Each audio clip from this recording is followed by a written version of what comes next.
¿Qué tal, doctor? ¿Me está escuchando? Gracias, Jimmy. ¿Cómo está? ¿Qué tal? ¿Me escucha, digo, no? ¿Sí me escucha bien? Sí, sí, lo escucho muy bien. Perfecto. A ver, doctor, difícil poder centrar en un solo tema la entrevista y por eso le pusimos un título más general, ¿no? La inseguridad jurídica. Porque lo que está pasando en estos tiempos creo que no tiene antecedentes. Usted es abogado, usted litiga y debe tal vez coincidir conmigo, ¿no? Y mi pregunta se la traslado a la misma que dice el doctor Osvaldo Moreno. ¿Cómo es que estando manejándonos con una constitución garantista que data desde el 2008, estas cosas no habían pasado antes? Todo es un relajo jurídico. Creemos, yo por lo menos pienso, que esto se va a extender hasta instancias de las elecciones, de posesiones que se van a diferir. Bueno, esto es un enredo. ¿Qué cree usted que está pasando, doctor Sosa?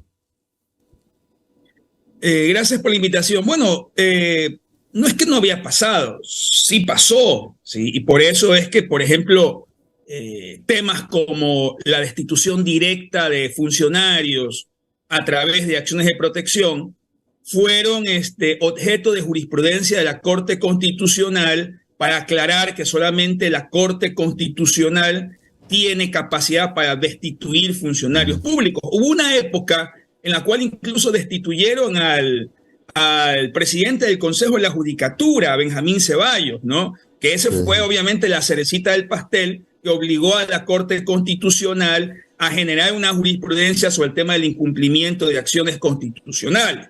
De ahí usted tiene una cantidad de datos históricos, de antecedentes, de que destituyeron prefectos y luego los volvieron a posesionar, de que han parado también elecciones. Como usted dice, también en época de elecciones se usaron de las acciones de protección para poder ordenar a la función electoral que posesione a una persona u otra o que califique a una persona u otra, ¿no? El caso Yunda y obviamente en los últimos años el tema de las acciones de protección contra la Asamblea Nacional y contra algunos órganos como el Consejo de Participación Ciudadana y Control Social que han originado intensas pugnas, ¿sí? Que ya se habían visto, obviamente tal vez la memoria es un poco corta porque hay que buscar, pero efectivamente estas pugnas a partir de las acciones constitucionales también se dieron en un momento determinado cuando recién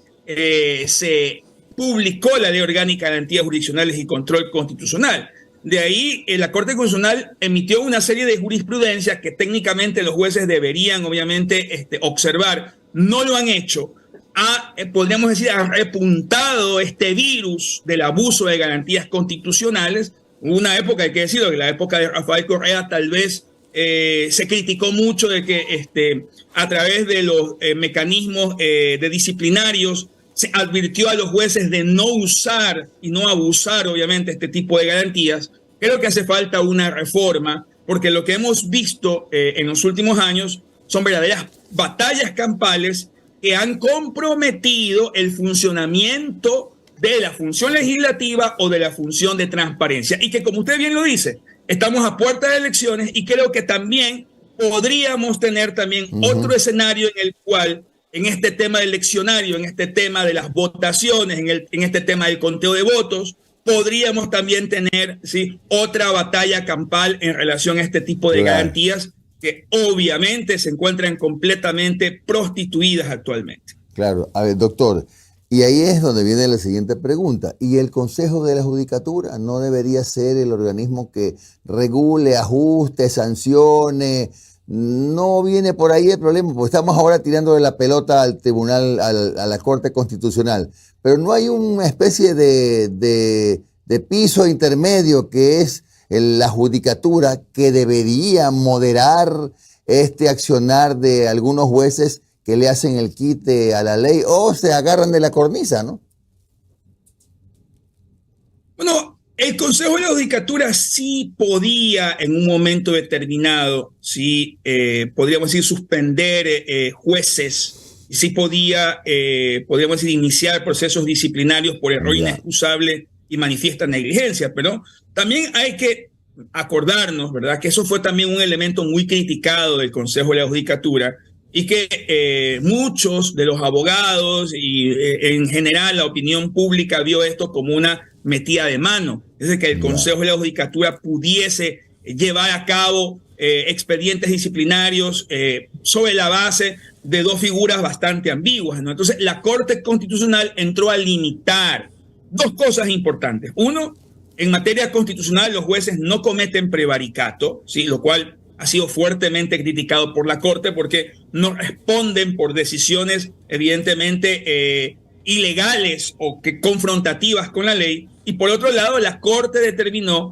que únicamente otra judicatura de alzada puede determinar actualmente el error inexcusable o la negligencia manifiesta. Es decir, que le quitó la capacidad del Consejo de la Judicatura de abrir expedientes a no ser que, ¿sí?, un tribunal superior sea el que determine el error inexcusable o la manifiesta negligencia. Y para eso hay que esperar, obviamente, apelar estas decisiones que se ejecutan en primera instancia para que sea un juez, un tribunal de alzada, el que evidentemente inicie el proceso declarando la jurisdiccionalidad de la negligencia manifiesta o del error inexcusable. Pero hay que tener en cuenta algo, ojo, veamos los dos últimos jueces que han actuado en San Borondón y en la Concordia, en estos temas contra la Asamblea Nacional. Son jueces a los cuales ya se les ha declarado error inexcusable, y ahí sí hay responsabilidad del Consejo de la Judicatura. ¿Por qué el Consejo de la Judicatura no inicia los procesos de sumario para destituirlos? Eso resulta bastante raro, ¿sí? De que ahora tenemos que una coincidencia que los jueces que están tramitando estas acciones que generan gran impacto y conmoción social son jueces que tienen ya declarada, ¿sí?, la negligencia manifiesta o el error inexcusable, pero que por alguna razón que no se entiende, el Consejo de la Judicatura no ha proseguido, obviamente, con el trámite para destituirlos. Doctor Sosa, bueno, a todo esto, ¿qué está pasando hoy más o menos para hacer una rápida radiografía? No se pueden posesionar los nuevos vocales ante el directorio del IES. No se puede posesionar el superintendente de bancos. Tenemos el relajo del Consejo de Participación Ciudadana, cuyos miembros fueron destituidos por la Asamblea Nacional, pero se mantienen por una acción de protección o como se llame. La Asamblea Nacional está amenazada con ser con la destitución de varios asambleístas por otros, creo que es el mismo juez de la Concordia. Tenemos también los atascos que hay en el Tribunal Contencioso Electoral con esto de que Yunda es candidato, que si eres candidato, que no eres candidato, que no te vas a posicionar si es que ganas. Total, oiga, yo no sé, yo de inversionista extranjero digo, ¿cómo miércoles voy a traer plata al Ecuador con este escenario? Y el problema, la inseguridad jurídica sigue siendo latente en el país.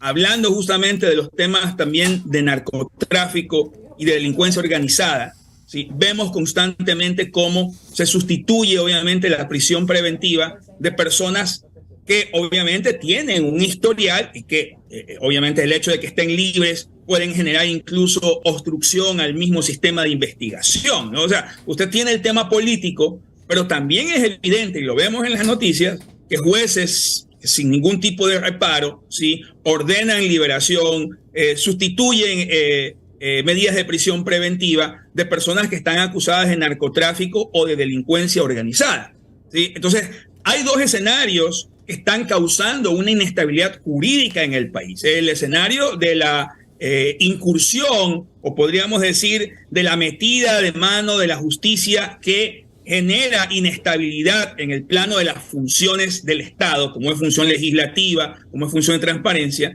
y tiene usted también el otro tema constantemente generando atajos, se encuentra generando vías de facilidad a las propias personas involucradas en delincuencia organizada y narcotráfico, que con una con mediana facilidad pueden sustituir medidas que no lo pueden hacer ciudadanos normales. Son dos temas de preocupación que creo que el gobierno tiene que asumirlos y que la sociedad tiene que asumirlos, porque son temas que están causando, obviamente, como usted dice, un gran caos, y que si no se soluciona podríamos ver más de estos casos en lo que viene justamente ya en época de elección. Doctor Sosa, ¿cómo está? Omar Hagen le saluda. Buen día. Doctor, con Sí, respecto al referéndum que estamos a puertas de tener el 5 de febrero, hay dos temas legales y hay una pregunta que mucha gente no le está parando bola. Es la pregunta 2 de referéndum, específicamente sobre el Consejo Fiscal que se plantea integrar, aduciendo que eso le va a dar independencia a la Fiscalía General del Estado. Pero muy poca gente lo recuerda o no se quiere acordar que cuando se dio a conocer esa pregunta, la propia fiscal Diana Salazar emitió un comunicado mostrando su discrepancia a esa pregunta, porque considera que ese Consejo Fiscal va a crear más burocracia y que eso realmente, y a la hora de la verdad, no le va a dar independencia a la Fiscalía General del Estado. ¿Usted ha podido analizar esa pregunta? ¿Le parece correcto que se cree un consejo fiscal para administrar esa parte de la justicia que es tan importante, el trabajo de la Fiscalía? Me parece correcto que se quiera dar autonomía a la Fiscalía para poder manejar su propia administración, podríamos decir, para poder administrar sus propios recursos humanos, sus propios bienes patrimoniales. Me parece que es correcto, sí, que se le dé autonomía, ¿no? Con respecto a la pregunta, efectivamente, hay un consejo fiscal, muy parecido al Consejo de la Judicatura, pero en versión fiscalía, ¿no? Entiendo yo que más bien la idea de la fiscal Diana Salazar era que la titular, la fiscal general, sea la que administrara, ¿sí? Como pasa en algunas instituciones, sus propios bienes y recursos, ¿no? Se ha creado un consejo fiscal. Lo que siempre pasa, siempre es el peligro de generar, obviamente, órganos colegiados, porque conforma un órgano colegiado, es que en esos órganos colegiados usted necesita mayoría para poder efectivamente tomar decisiones administrativas. Coincido en que podría generar más burocracia, ¿sí? Pero que la idea, el concepto de generar autonomía para la Fiscalía, que no la tiene actualmente, es bueno. Lamentablemente, tal vez no se consultó a la fiscal general sobre el medio adecuado para generar eficacia u operatividad dentro, obviamente, de la Fiscalía. Y obviamente el resultado ha sido eso, ¿no? Ha sido que justamente ha habido una crítica de la fiscal, la misma pregunta, aunque en mi concepto el fondo es bueno, es decir, darle autonomía a la Fiscalía para que pueda administrar sus propios recursos. El tema del Consejo Fiscal es un tema que hay que obviamente verlo, cómo se instrumentaría y si eso no generaría dificultades obviamente para la misma Fiscalía General. Doctor, ¿y usted ya tiene una reflexión, una vez analizados los anexos y quizás los adendum, de la pregunta 1 con respecto a la extradición? ¿Cuáles son los límites? ¿Qué es lo que se busca? ¿Es realmente, como se dice, que se va a lograr muchísimo y de manera eficaz y rápida un descenso de la criminalidad? ¿Es así? Es una pregunta que es complementaria, ¿sí? Usted para poder aplicar la pregunta necesita firmar tratados o convenios de extradición. Porque la figura de extradición es una figura de la cooperación internacional, ¿sí? Que requiere dos partes, ¿verdad? Por eso se habla de extradición pasiva y extradición activa. Ahora, ¿cuántos procesos de extradición activa tiene Ecuador ahorita? Ninguno. O sea, no hay ningún país que está pidiendo narcotraficante. ¿Que la pregunta coayudaría? Sí. ¿Que la pregunta inmediatamente ¿sí serviría para combatir el narcotráfico y la delincuencia organizada? Definitivamente no. Porque es una pregunta que para poder ser aplicada, usted necesita primero firmar convenios de extradición luego con otros países. Luego tiene que tener algún país de los que firmó un convenio de extradición que le pida obviamente al ecuatoriano, ¿sí? Que está acusado de narcotráfico o algo en ese país. Porque no es que han cometido aquí el país, sino que para que se aplique la extradición activa tenemos que tener ecuatorianos que han cometido delitos en Holanda, han cometido delitos en Estados Unidos, han cometido delitos en algún país de la Comunidad Europea, para que ese país lo pida y digo, bueno, yo quiero a tu ecuatoriano, entonces ahí la norma podría servir. O sea, es una norma que podría coadyuvar, pero no es una norma que inmediatamente, eso es completamente falso, ahí sí, discúlpenme la palabra, es una norma, es una pregunta en el cual decir que inmediatamente a partir de la pregunta vamos a combatir inmediatamente el narcotráfico, vamos a combatir la delincuencia organizada, eso es mentira. Es una pregunta que puede coadyuvar, pero que para su aplicación necesita de otros instrumentos. Oye, y esos acuerdos otros son elementos para que pueda ser aplicado. Esos acuerdos son doble vía, pues no, son doble Sí, vía. son Yo también podría pedir a un norteamericano, ¿no? Así es, son bilaterales, efectivamente. Ya. Y hay que ver si hay que ver, exacto, las constituciones de cada país, si es que ellos pueden extraditar. Por ejemplo, sí, en materias de delitos financieros, Ecuador es uno de los pocos países en el mundo que tiene la imprescriptibilidad de los delitos financieros.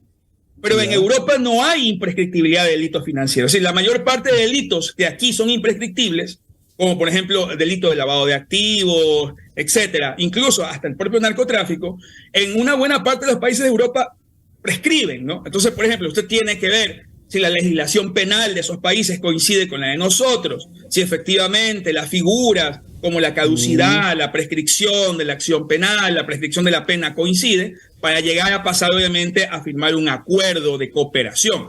Vuelvo a repetir, creo que la pregunta puede coadyuvar, pero no creo que sea una pregunta que vaya inmediatamente a hacer algo que podamos decir que confronta inmediatamente el crimen o el narcotráfico, porque necesita de otro tipo de instrumentos para poder ser aplicada. Y necesitamos un país de otro lado, ¿sí? Europa, etcétera, que diga yo quiero a este ecuatoriano. No conozco ningún proceso de extradición hasta la fecha, extradición activa que le llaman, ¿sí? Que tenga actualmente el Ecuador. Por lo que yo sí creo que la pregunta puede coadyuvar, pero que no necesariamente nos va en este momento a generar un alivio al combate del narcotráfico o al combate de la delincuencia organizada.